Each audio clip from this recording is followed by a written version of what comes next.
oportunidade que o Senhor nos dá de estarmos aqui congregados em família para adorarmos o nome do nosso Senhor e Salvador Jesus Cristo. Nós já experimentamos a sua presença em nosso meio, tivemos a oportunidade de louvar ao Senhor, de adorarmos o seu santo nome, e nestes minutos que nos são reservados para meditarmos a palavra de Deus, eu vos convido a abrirem as Sagradas Escrituras no livro de Gênesis, no capítulo de número 32. Iremos ler alguns versículos, a começar do versículo de número 22. Gênesis, capítulo 32, versículo 22. Observe quem está ao seu lado, que não está portando uma Bíblia, e se aproxime para que nós acompanhemos juntos a leitura da palavra de Deus. Diz assim as Escrituras: levantou-se naquela mesma noite, tomou suas 2 mulheres, suas 2 servas e seus 11 filhos e transpôs o val de Jaboque. Tomou-os e fê-los passar o ribeiro, fez passar tudo o que lhe pertencia, ficando ele só. E lutava com ele um homem até ao romper do dia. Vendo este que não podia com ele, tocou-lhe na articulação da coxa, deslocou-se a junta da coxa de Jacó na luta com o homem. Disse este: deixa-me ir, pois já rompeu o dia. Respondeu Jacó: não te deixarei, se não abençoares. Perguntou-lhe, pois, como te chamas? Ele respondeu: Jacó. Então disse: já não te chamarás Jacó, e sim Israel, pois como príncipe lutaste com Deus e com os homens, e prevaleceste. Tornou Jacó: dize, rogo-te, como te chamas? Respondeu ele: por que perguntas pelo meu nome? E o abençoou ali. Aquele lugar chamou Jacó Peniel, pois disse: vi a Deus face a face, e a minha vida foi salva. Nasceu-lhe o sol quando ele atravessava Peniel, e manquejava de uma coxa. Meus amados, nesta noite quero vos convidar a meditarmos juntos sobre a vida deste homem chamado Jacó. Eu sei que os irmãos já conhecem bem a vida do patriarca Jacó, mas eu queria nesta noite mais uma vez rememorar a vida deste homem de Deus, deste homem cuja história está registrada nas Escrituras Sagradas. Quando vemos a vida de Jacó, vemos que o relato sobre a sua vida é um relato bem extenso. O relato da vida de Jacó supera a de seu pai Isaque. A gente compara a narrativa bíblica e verifica que parece que Jacó ele teve mais incidentes, mais acontecimentos. A vida de Isaque parece uma vida mais linear, mais, vamos dizer assim, sem muitos percalços. Ela segue uma linha assim bem reta, sem muitos desvios, e a gente vê que as experiências de Isaque foram bastantes, mas as experiências de Jacó parecem que superam as experiências de seu pai Isaque. Quem era esse homem chamado Jacó? Jacó era filho de Isaque e de Rebeca. E quando lemos as Escrituras, nós constatamos que Rebeca era estéril. E nós vemos que o nascimento de Jacó foi um milagre operado por Deus. Não foi algo natural, porque as Escrituras dizem que a sua mãe era estéril. Nós vemos isso no capítulo de número 25, nos versículos 21 a 26. E nós vemos que quando Isaque constata que a sua mulher é estéril, ele ora ao Senhor. Diz as Escrituras que Isaque orou ao Senhor por sua mulher, porque ela era estéril. E o Senhor lhe ouviu as orações, e Rebeca, sua mulher, concebeu. E nós já vimos aí então que a história de Jacó é uma história que é marcada por um milagre de Deus. Deus fez uma mulher gerar. Mas não foi só isso que Deus fez. Deus fez aquela estéril, aquela mulher que não podia ter filhos, gerar gêmeos. Isso é maravilhoso. Jacó representa a continuidade de uma promessa. A promessa que foi feita a Abraão, seu avô, a Isaac, seu pai. Uma promessa que Deus havia escolhido, que Deus havia estabelecido ao escolher uma família. E aquela família, ele designar como sendo aquela que iria abençoar todas as nações da terra. Isso era mais um marco na vida deste homem chamado Jacó. E quando nós vemos essa promessa que as Escrituras relatam, feita a Abraão, feita a Isaac, nós nos deparamos com algo inusitado. Ora, se Deus iria realizar uma promessa através da descendência de Abraão e de Isaac, por que Deus fez nascer gêmeos, se dentre aqueles dois gêmeos Deus escolheria um? Como é que a gente explica isso? Ora, se Deus queria realizar essa promessa, bastava que nascesse um, mas Deus fez nascer gêmeos. Mas na continuidade da história nós compreendemos que Deus queria mostrar a sua grandeza, a sua soberania. Aleluia. E a maneira como Ele age na história. A Bíblia relata que o nascimento dos dois gêmeos foi marcado por uma situação bem curiosa. A Bíblia diz que quando Rebeca estava grávida, lá no versículo 22 do capítulo 25, diz assim: os filhos lutavam no ventre dela. Então ela disse ao Senhor: se é assim, por que vivo eu? E ela consultou ao Senhor. E respondeu-lhe o Senhor: 2 nações há no teu ventre, 2 povos nascidos de ti se dividirão. Um povo será mais forte que o outro, e o mais velho servirá ao mais moço. Então nós vamos entendendo pelas Escrituras que Deus tinha algo particular no nascimento daqueles dois gêmeos. Antes que eles nascessem e praticassem qualquer ato, antes que eles viessem praticar alguma conduta na vida, antes mesmo que eles tivessem conhecimento, Deus, Ele estabeleceu por sua soberania, Deus escolheu a Jacó, por sua livre soberania. Aquelas 2 crianças não tinham nascido ainda, mas Deus escolheu a Jacó, porque de Jacó Deus suscitaria a descendência que Ele havia prometido a Abraão. E isso está dito lá pelo apóstolo Paulo em Romanos capítulo 9, versículo 10 a 11. Deus escolheu a Jacó. E é sobre este homem que nós iremos falar nesta noite. Os desígnios de Deus não seguem a nossa lógica. Deus, Ele confronta as nossas razões. De Abraão houve Ismael e Isaac, mas a promessa recaiu sobre Isaac, fruto da ação gloriosa de Deus, e não da vontade de Sara e de Abraão.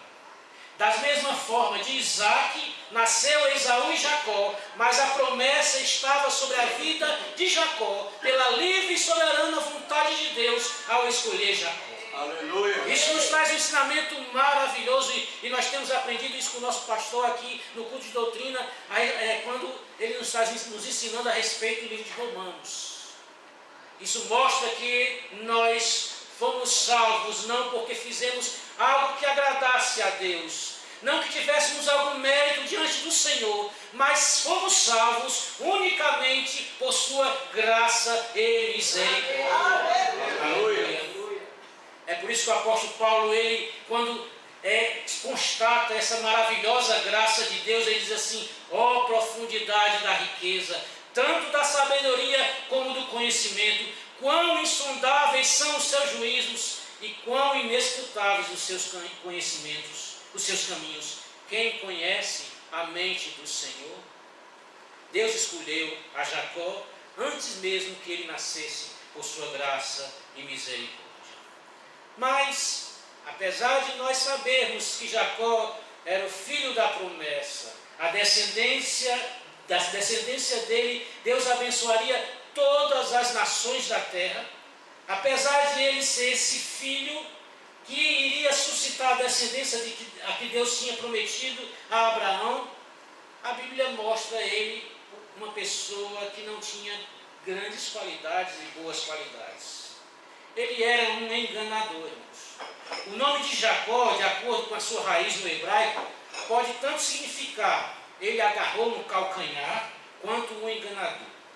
E é interessante que quando a sua mãe o tem, no momento do parto, a Bíblia fala essa passagem na continuidade do capítulo 25,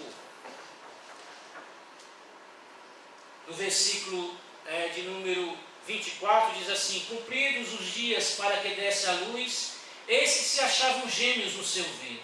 Saiu o primeiro, ruivo, todo revestido de pelo, e por isso lhe chamaram de Esaú. E depois nasceu o irmão, segurava com a mão o calcanhar de Esaú. Por esse fato inusitado, singular, a sua mãe colocou o nome dele de Jacó, que, olhando a raiz no hebraico, significa aquele que segura pelo calcanhar. Mas também a raiz desse nome sugere o nome, a alcunha de enganador. E foi por esse qualificativo que Jacó foi marcado.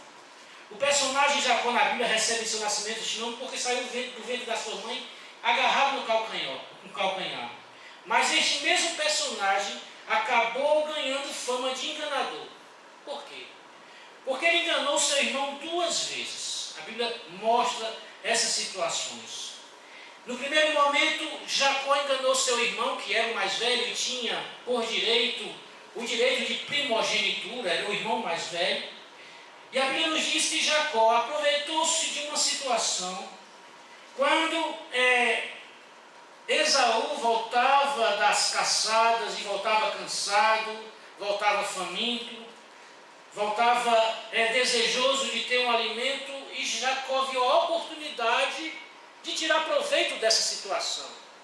No momento de necessidade de Esaú, Jacó propôs: olha, vamos fazer o seguinte, eu te dou esse prato de lentilhas e você em troca me vende o seu direito de primogenitura. Isso foi um oportunismo de Jacó. Foi um momento em que ele se valeu de uma situação de necessidade do seu irmão Esaú. Hoje, se a gente for ver no Código Civil, a gente encontra uma figura chamada de estado de necessidade ou lesão, que leva até a nulidade de um ato, quando ele é praticado em estado de necessidade. O que Jacó fez foi enganar o seu irmão, se aproveitar de uma oportunidade adversa ao seu irmão. Essa foi a primeira vez que Jacó enganou ao seu irmão. Mas não parou por aí. A Bíblia nos diz que em outra ocasião, quando em conluio com sua mãe Rebeca, ludibriou seu pai Isaque. Quando seu pai Isaque já era velho e cego, Jacó, junto com a sua mãe, bolou um plano, porque ouviu a sua mãe dizer que o pai queria uma caça, queria que fizesse um prato para ele, que ele iria abençoar o irmão mais velho Esaú. A sua mãe ouviu aquela proposta de Isaque e disse: não, a bênção vai para o filho mais novo, então vamos tramar um ardil aqui, vamos tramar um estratagema para poder Jacó ter esse proveito. E nós vemos que Jacó e Rebeca se aproveitam da velhice do seu pai. Aquele pai era já velho e cego, e Jacó se passa por seu irmão. E a gente pode aí, não sei se aqui tem essa expressão aqui em Pernambuco, lá no Ceará tem, eu creio que no Nordeste tem. Jacó inventou uma mentira cabeluda. Né? Os irmãos já ouviram essa expressão, mentira cabeluda? É mais ou menos o que foi o que aconteceu com Jacó. Ele inventou uma mentira cabeluda. Né? Ele se passou por seu irmão. E ali, como ele sabia que Esaú era peludo, ele também procurou colocar ali pelos de animais, para que quando seu pai, cego e não vendo mais, não enxergando mais, o apalpasse, não pudesse desconfiar que ele era Jacó, ou que pudesse pensar que ele era Esaú. E aí foi que O próprio Isaac diz assim: a voz é de Jacó, mas as mãos são de Esaú.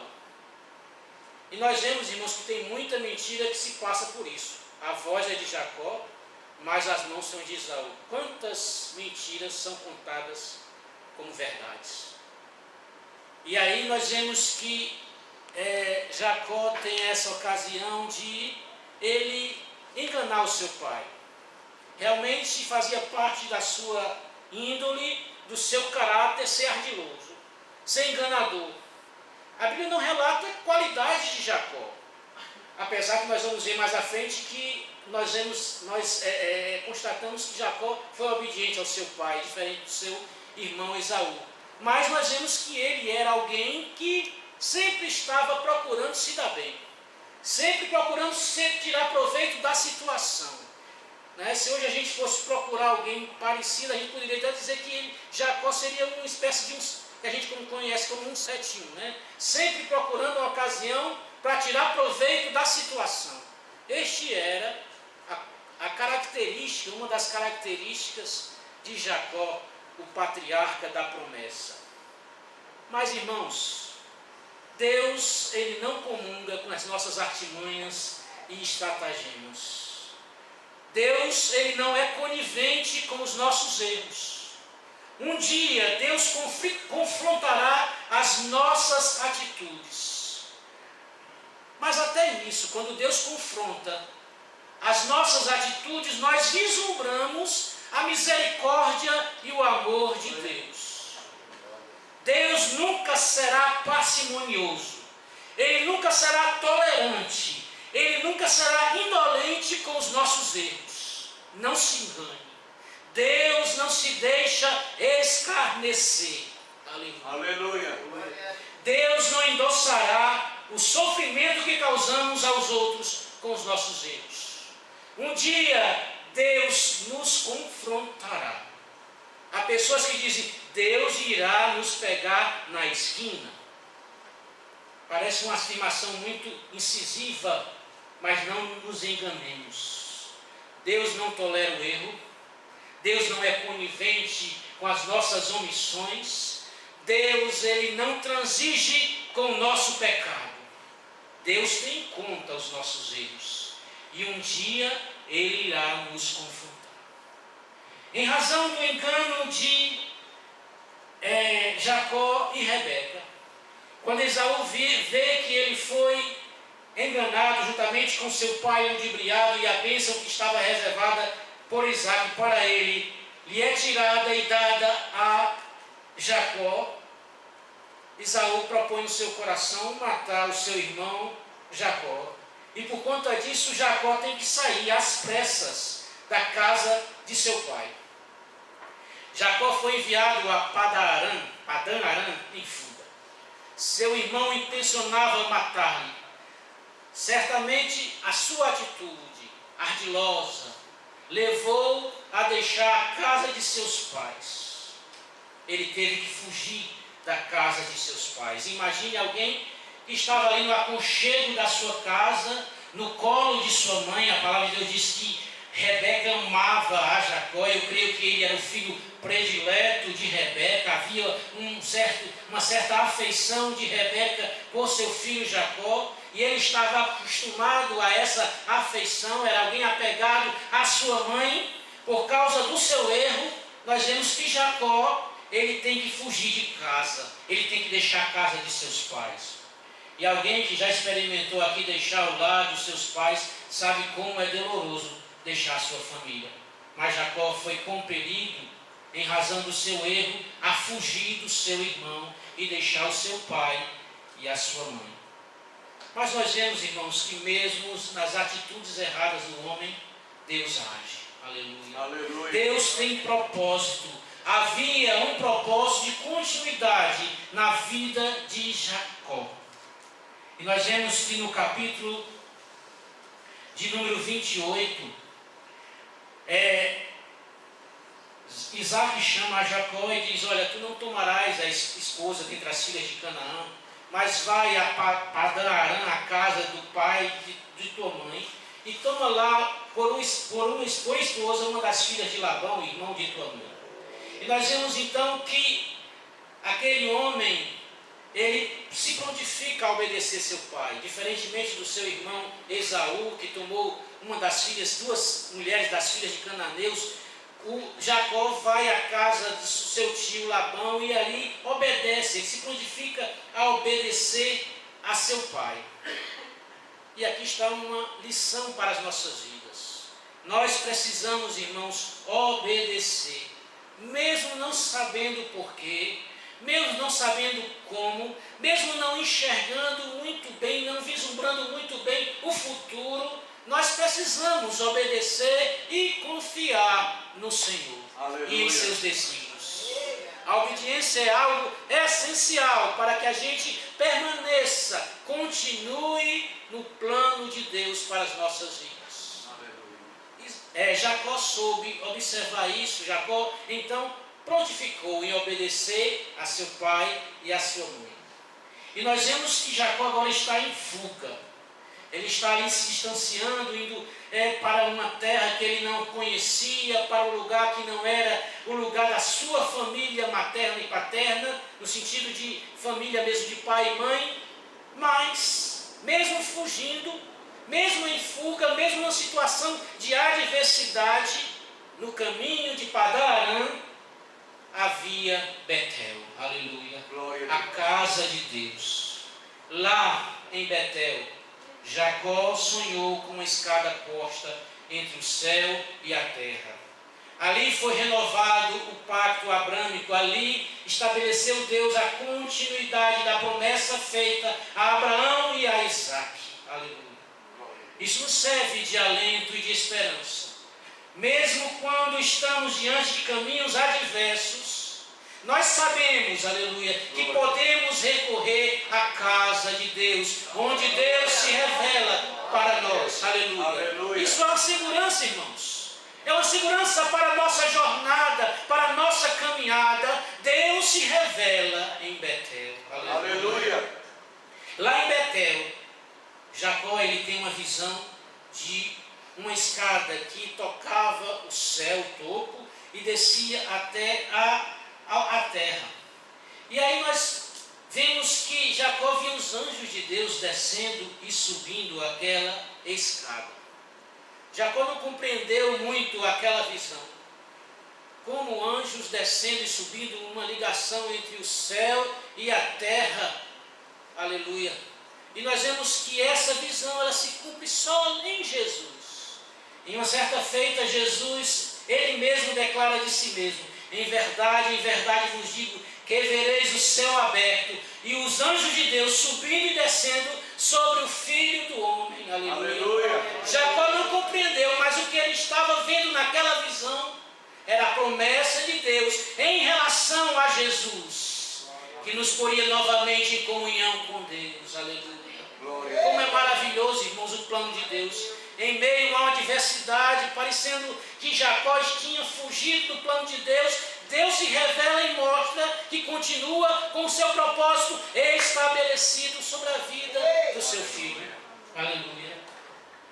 E agora Jacó ele vai para aquela terra distante.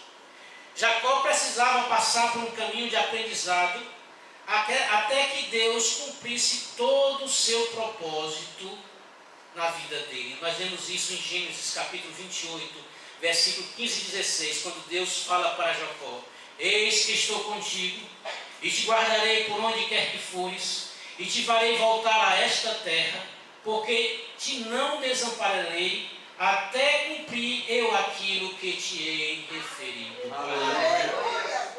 Jacó tinha que passar por um caminho de aprendizado. Ele voltaria para aquela terra, a terra da promessa, mas o aprendizado seria longo. Deus queria tratar Jacó, o enganador, o suplantador. Aleluia. Nós passamos também, irmãos, por esse processo, não tenha dúvida. Deus faz a gente passar por caminhos que a gente muitas vezes não quer passar. Deus nos leva para lugares que às vezes a gente também não quer passar, mas Deus tem seus propósitos. Aleluia. Ele quer trabalhar com as nossas vidas. Ele quer mudar o nosso caráter, aleluia. Ele quer trabalhar com o nosso ser. E é só na adversidade e no sofrimento que às vezes nós aprendemos o agir de Deus, o trabalhar de Deus e o depender de Deus.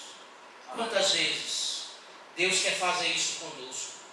Quantas vezes Deus nos faz passar por vales e desertos, mas Ele quer tratar com aquele que é enganador, com aquele que é suplantador.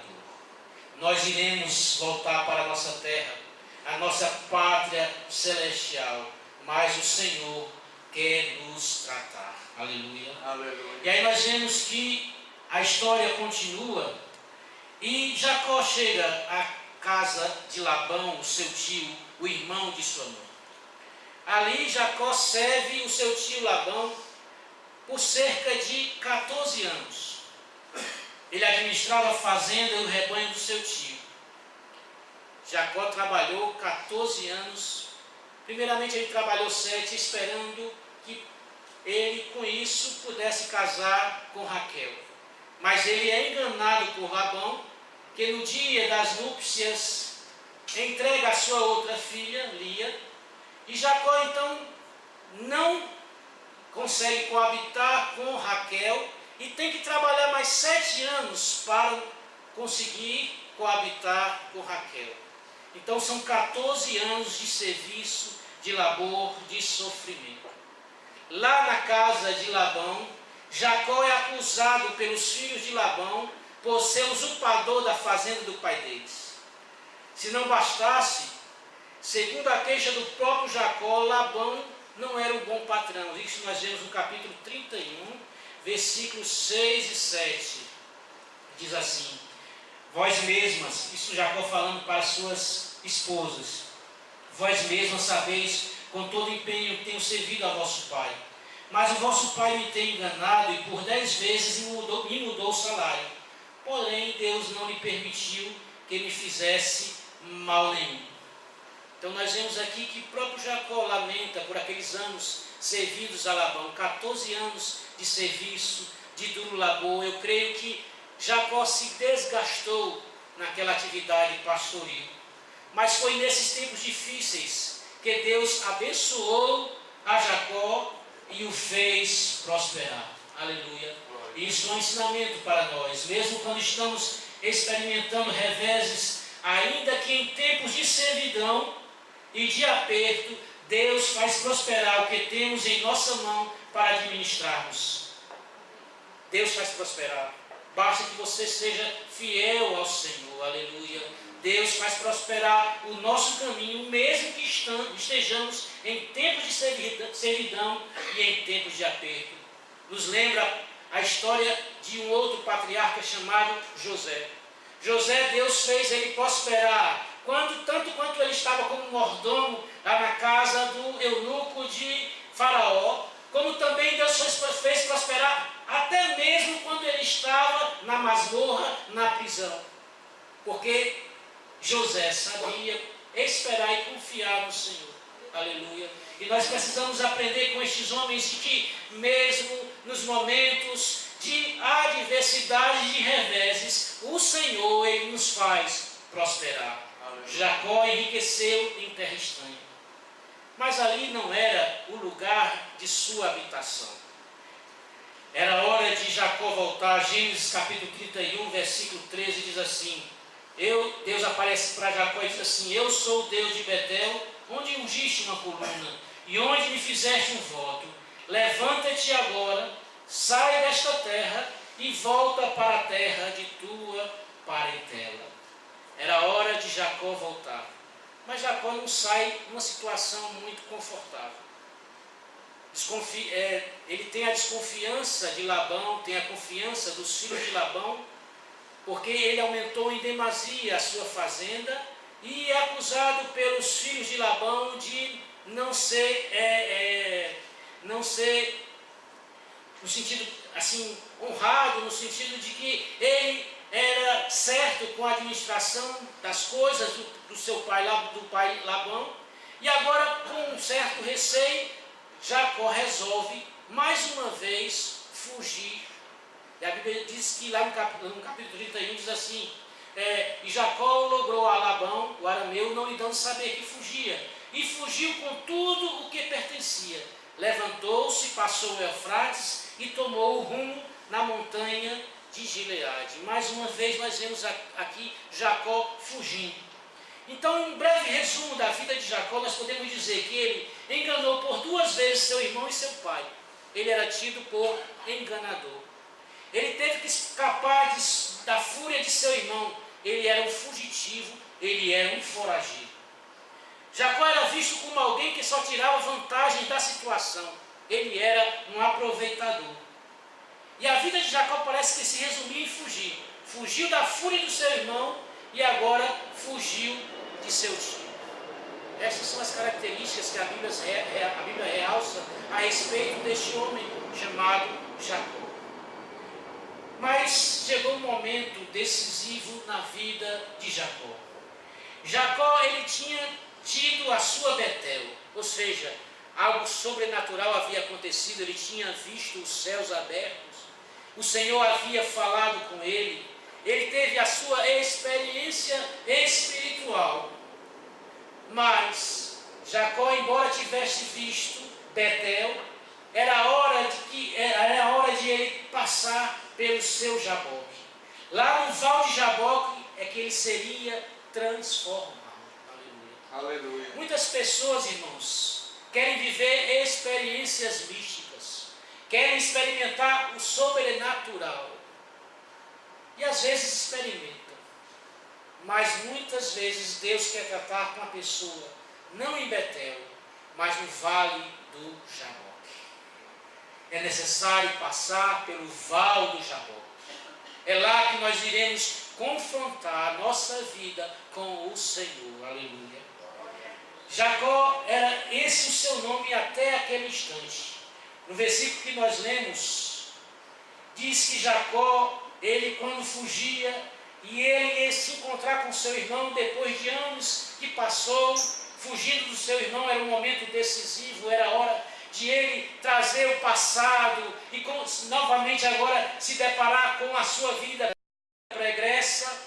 Ele temia até mesmo pela sua vida, pela vida daqueles que o acompanhavam. Ele não sabia se o coração de Esaú ainda tinha ira contra ele. Ele teme, ele resolve bolar um jeito de fazer passar a sua família na frente.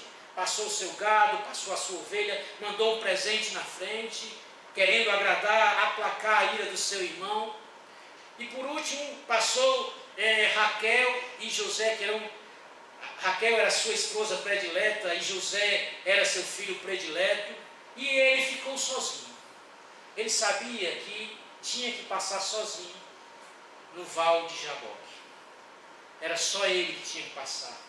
Aquele momento dizia respeito apenas ele. Não era alguém que ia lhe ajudar, não era a sua esposa que estaria perto dele, não era um de seus filhos que estaria perto dele, era apenas ele, sozinho.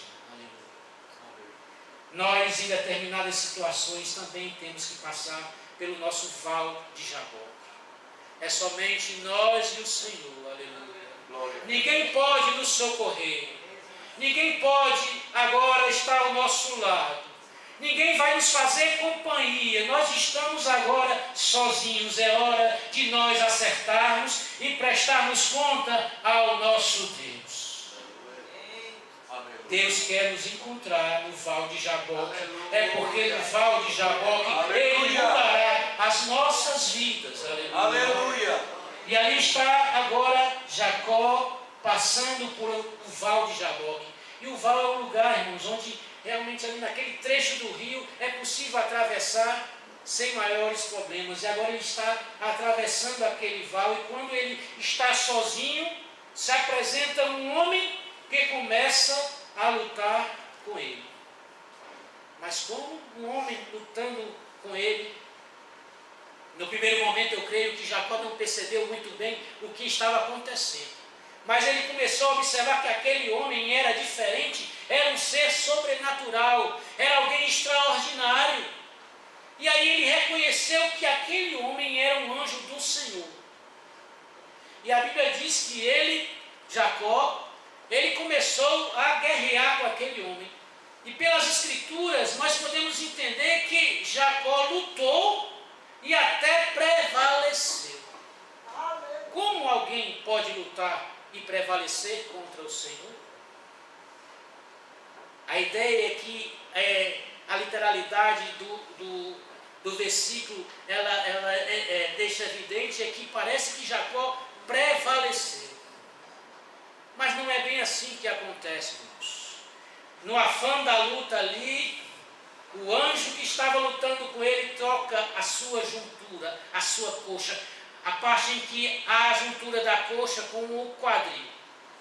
E Jacó aparentemente está prevalecendo, e daqui a pouco ele sente aquele toque e já não é mais possível ele lutar, porque a sua desenvoltura, a sua força, os seus meios de luta agora são invalidados. E Jacó agora já não é mais dono da situação. Jacó, que havia sido o enganador, o astuto manipulador, o Jacó que havia sido suplantador, esse Jacó que era natural e carnal, até aquela situação ele tinha sido superficial, ignorava o viver no Espírito, ele cultivava a sua natureza mais baixa, até ali ele tinha ignorado o impacto de seus pecados, ele tinha prosperado materialmente e até havia tido experiências espirituais, mas ele continuava Jacó até aquela ocasião. Mas o anjo lutou com Jacó. Até aquela ocasião, Jacó lutava e prevalecia. Primeiramente, ele prevaleceu contra Esaú. Depois, prevaleceu contra Labão. Agora, ele estava prestes a entrar novamente em Canaã, a terra prometida, e ele enfrenta Deus. Será que Jacó podia ganhar essa luta? Aparentemente ele prevaleceu. Mas em um certo momento, Jacó foi dominado por um só golpe. O Senhor privara de qualquer capacidade de ele resistir. Ele já não poderia mais se esconder, enganar ou fugir. Aleluia. Quantas vezes, irmãos, nós estamos em nossa jornada, em nossa vida, usando os nossos recursos, buscando os nossos próprios meios, vivendo segundo a nossa própria vontade e escapando da vontade do Senhor, fugindo da presença de Deus. Quantas vezes nós nos achamos donos de nós mesmos, donos da situação? Parece que nós temos a chamada autodeterminação, autogoverno. Nós nos sentimos fortes, nós nos sentimos capazes, mas não é isso que Deus espera de nós. No Val de Jaboque, Deus toca em nós para que nós venhamos a aprender a sermos inteiramente dependentes dele. Aleluia. Não podemos mais ser suplantador, não podemos mais ser enganador, não podemos mais fugir. O Senhor, Ele quer, aleluia, que nós tenhamos um encontro com Ele. No Val de Jaboque, Jacó experimentou que ele não podia andar segundo o seu próprio coração e segundo os seus próprios desígnios. O Senhor, Ele queria ter o controle absoluto da vida de Jacó. Deus quer, irmãos, o controle absoluto de nossas vidas. As nossas vidas pertencem ao Senhor, exclusivamente a Ele. É dele tanto querer como o efetuar. Glória a Deus. Temos que nos render ao Senhor, entregar o nosso ser ao Senhor, dependermos dele, aleluia, esquecermos a nossa autossuficiência, a nossa autodeterminação. A nossa vida depende do Senhor. Aleluia. Aleluia. Nós somos guiados por Ele, a sua mão nos protege, a nossa vida é sustentada nas suas mãos, nada podemos fazer longe dele, aleluia. Estamos nessa jornada, mas dependemos exclusivamente dele. Aleluia. Hoje existe uma teoria, uma ideologia de vida que realça o homem e diz que o homem tem a sua dignidade, a chamada dignidade da pessoa humana.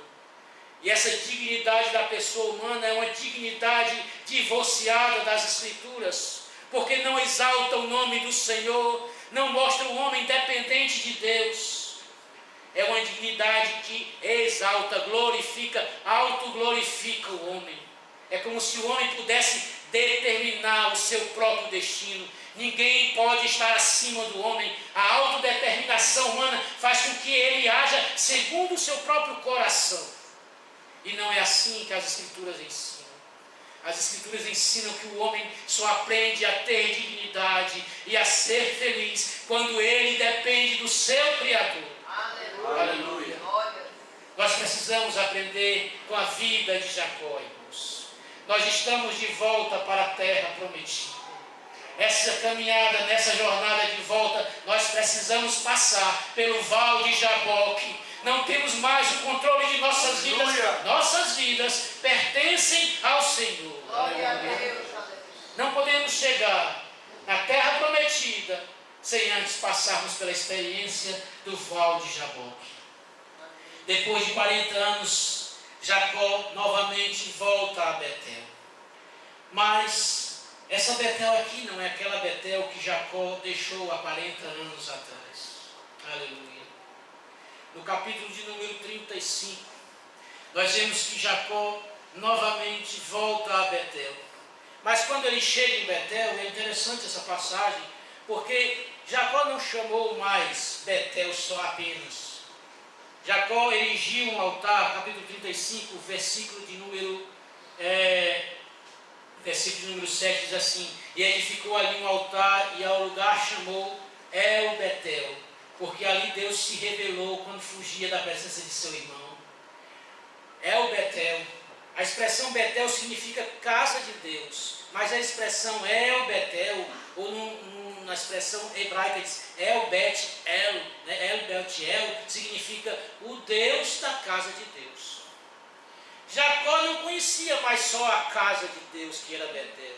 Ele conhecia o Deus da casa de Deus. Aleluia. A experiência dele era relacional, irmãos. A experiência dele agora era pessoal. Ele conhecia não só a casa de Deus, mas o Deus da casa de Deus. Aleluia. Glória a Deus. Precisamos ter esse relacionamento com o Senhor. Não podemos nos apegar à religiosidade, a frequentarmos o templo apenas, mas precisamos conhecer ao Senhor do templo. Aleluia. Aleluia. Quantas pessoas estão apegadas a essa religiosidade, procurando descobrir apenas a casa de Deus, quando o Senhor quer se revelar como o Deus da casa de Deus. Aleluia. Aleluia. Nós estamos voltando para a nossa terra. Nós não estamos ainda na terra que o Senhor nos prometeu. A nossa terra está além daqui, está no céu. Aleluia. Nós estamos caminhando para lá.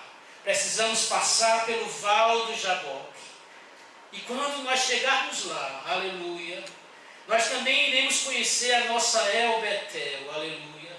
Lá em Apocalipse, no capítulo de número 21 e versículo de número 3. Apocalipse 21, versículo 3 diz assim: então ouvi grande voz vinda do trono dizendo: eis o tabernáculo de Deus com os homens. Deus habitará com eles. Eles serão povos de Deus, e Deus mesmo estará com eles. Aleluia. Aleluia. A El Betel nos espera, irmãos. A presença do nosso Deus, que será constante para toda a eternidade, espera por nós. Aleluia. Estamos caminhando para lá. Ainda que venhamos passar por adversidades, nós precisamos passar pelo Val de Jaboque, aprender a estar na inteira dependência do Senhor, que um dia nós entraremos na terra prometida, não na terra aqui presente, mas no porvir, na eternidade, quando o Senhor será o nosso El Betel, o Deus da casa de Deus, que nós iremos ter a oportunidade de estarmos continuamente e eternamente na sua presença. Deus nos abençoe. Aleluia.